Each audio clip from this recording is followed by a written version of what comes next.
Saudara-saudari yang terkasih, Tuhan memberkati kita semua. Gereja Katolik Keuskupan Denpasar dan Serikat Sabda Allah kembali berduka karena kehilangan Romo Sesepuh, yaitu Romo Servasius Subage SVD. Romo Subage meninggal di Rumah Sakit Umum Wangaya Denpasar Senin dini hari tanggal 5 April 2021 pukul 01.34 WITA. Beliau lahir di Tuke, Bali pada tanggal 23 Maret 1938. Jadi baru bulan lalu beliau merayakan ulang tahunnya yang ke-83. Romo Subage ditabiskan menjadi imam pada tanggal 9 Juli 1969 dengan moto "Seorang imam dipilih dari antara manusia, ditetapkan bagi manusia dalam hubungan dengan Allah supaya mempersembahkan persembahan dan korban karena dosa." Romo Subage menghayati moto panggilannya ini selama 52 tahun. Saya masih ingat tanggal 9 Juli 2019 kami merayakan pesta emas imamat beliau di Gereja Gembala Yang Baik Ubung, sebuah gereja yang dibangun oleh beliau dengan arsitektur Bali yang indah sekali, sekaligus dilengkapi dengan gedung pastoral yang diberi nama Gria Bakti Pastoral. Romo Subage adalah putra asli Bali pertama yang menjadi imam. Jadi orang Bali yang pertama menjadi pastor adalah Romo Subage. Beliau karena terpesona dengan karya para misionaris SVD di Bali waktu itu, maka beliau memilih menjadi imam dalam Serikat Sabda Allah.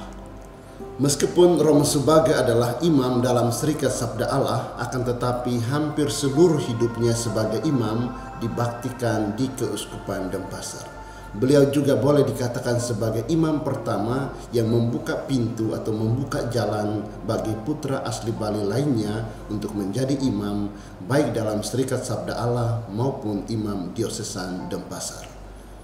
Karena seluruh hidup beliau dibaktikan dalam pelayanan di Keuskupan Denpasar, maka Romo Subage sangat berjasa bagi pertumbuhan iman Katolik di Pulau Bali. Sebagai pastor paroki Santo Yosef Denpasar sejak tahun 1976, beliau mengemban tugas pelayanan kepada umat yang berdomisili di wilayah Bali Timur. Karena waktu itu paroki Santo Yosef Denpasar meliputi kota Denpasar, Gianyar, Kelungkung, Karangasem, dan wilayah Badung Selatan. Romo Subage tercatat sebagai imam yang ikut serta dalam merintis paroki-paroki baru antara lain Paroki Katedral Denpasar, Paroki Santo Petrus Monang-Maning, Paroki FX Kute, Paroki Ratu Rosari Gianyar, Stasi Kelungkung, dan Karangasem. Romo Subage adalah pelaku sejarah Gereja Keuskupan Denpasar, khususnya sejarah Gereja Katolik Bali. Beliau sangat besar jasa dan pengabdiannya dalam menumbuh kembangkan iman Katolik di Pulau Dewata ini. Kini beliau telah tutup usia.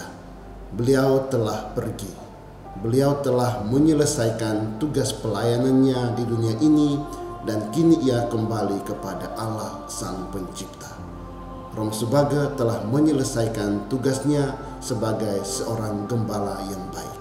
Semoga Tuhan Yesus, Sang Gembala Agung, menyambut Romo Subage dalam kebahagiaan surgawi. Segala jasa dan pengabdian Romo Subage akan selalu dikenang oleh seluruh umat Keuskupan Denpasar.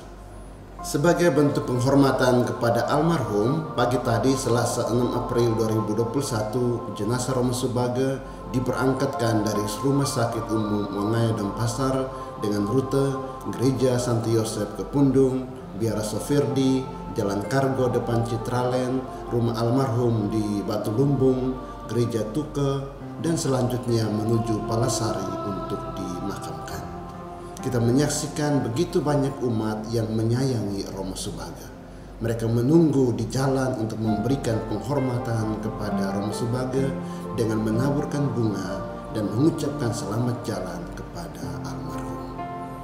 Seluruh rangkaian upacara sebagai ungkapan kasih kepada almarhum Romo Sumbaga ditutup dengan perayaan Ekaristi di Gereja Hati Kudus Yesus Palasari yang dipimpin oleh Bapak Uskup Denpasar Monsinyur Sylvester San.